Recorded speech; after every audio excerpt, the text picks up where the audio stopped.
somos de Nenos, del grupo máster del barrio Gregal, y hoy os vamos a decir para nosotros qué es la guerra, cómo se produce y cómo se soluciona. Para mí la guerra es que dos o más países se junten por el dinero.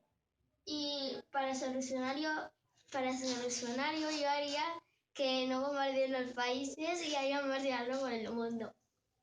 Para mí la guerra es una cosa que no es buena para nadie. Creo que se produce por el racismo y creo que se puede solucionar si no hubiese racismo en el mundo. Para mí, mira, la guerra lo que hacen es que atacan para defender sus países y otros para atacar los suyos. Y creo que si ganarían un montón de dinero, pues dejarían de hacer guerras. Para mí la guerra es una lucha entre países que creo que se produce por la falta de territorio en el mundo. Creo que puede haber paz pactando todos los países para que no haya más guerra.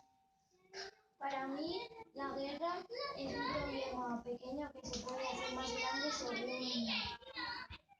según cómo lo solucionemos. Para mí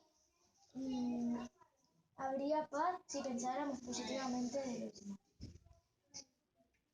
Para mí la guerra es que dos países se peleen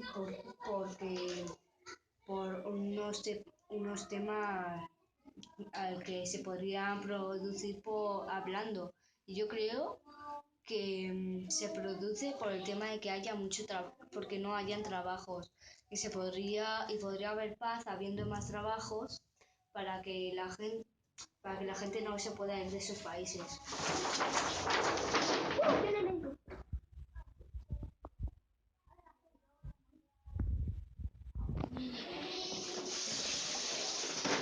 ¿Qué queremos en el mundo?